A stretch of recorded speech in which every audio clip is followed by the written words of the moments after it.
রাজনৈতিক দলগুলো শুধু সংস্কার নিয়ে কথা বলছে, বাকি যে বিষয়গুলো আছে বাজারে চড়া অবস্থা, বিশেষ করে তারপরে আইন শৃঙ্খলা পরিস্থিতি। আজকেও একটি কারা অধিদপ্তরকে বলা হয়েছে জঙ্গিসহ বিভিন্ন মামলার 700 আসামি এখনও পলাতক রয়েছে এবং বিভিন্ন জায়গায় আমরা দেখছি যে আইন শৃঙ্খলা পরিস্থিতির অবনতি, হত্যার ঘটনা আমরা দেখছি।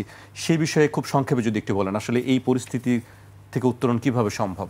সবাই কি এই পরিস্থিতিটা তো হঠাৎ করে সৃষ্টি হয় নাই, এগুলো দীর্ঘদিনের আমাদের জঞ্জাল। আর সাধারণ মানুষের কথা ভাবা চিন্তা করেই তো আমরা রাজনীতি করি।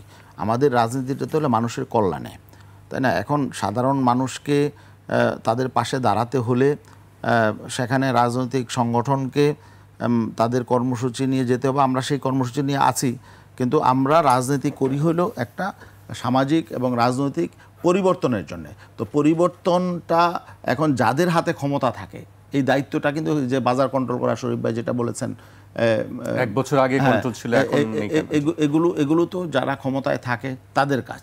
আমরা রাজনীতিবিদরা হয়তো বলতে পারবো, কিন্তু অ্যাকশন নিতে তো হবে যারা এখানে দায়িত্বশীল আছেন তাদের। আরেকটা বিষয় হলো, তিনি বিষয়গুলো চমৎকারভাবেই বলেছেন যে আসলে তো শুধু এই যে ঐক্যমত্য কমিশন যাদের নিয়ে আলোচনা করেছে এরাই তো শুধু স্টেক হোল্ডার না, বড় স্টেক হোল্ডার হলো সাধারণ মানুষ, প্রান্তিক মানুষ। এবং অভ্যুত্থানটায় কিন্তু দেখা গেল যে এখানে ছাত্ররা সামনে ছিল, আর যারা এখন বড় বড় কথা বলতেছে এরা কিন্তু অনেকে বলেছে আমরা এই আন্দোলনের সাথে নাই, কিন্তু দেখা গেল এখানে মা তার সন্তানকে নিয়েও কিন্তু নেমেছে, সাধারণ মানুষ নেমেছে, সকলেই নেমেছে। এখন তারা তো একটা পরিবর্তন চেয়েছে রাষ্ট্রের, এবং সাধারণ মানুষ তারা আসলে এই জিজ্ঞাসার রাজনীতি এগুলো তো দেখতে চায় না। এখন কারা এগুলো এই দেশে মানে দীর্ঘদিন যাবৎ বিভক্ত করে রেখেছে মানুষকে, এবং আমাদের অগ্রগতির পথে কারা অন্তরায়, এটা কিন্তু মানুষ বুঝে গেছে। আজকে দেখেন, আপনি বললেন যে কি হইল যে অনেক জঙ্গি, তারা কি 700 আসামি এখনো পলাতক আছে। কারা অধিদপ্তরে আজকে প্রেস ব্রিফিং ছিল, সেখানে বলেছেন আর কি যে আচ্ছা না, এখানে তো কারাগার তো ওই 5 তারিখ থেকে 8 তারিখ পর্যন্ত অরক্ষিত ছিল। এবং আরেকটা বিষয় হলো যে সেনাবাহিনীর একটা প্রসঙ্গ আপনি এনেছিলেন এর আগে।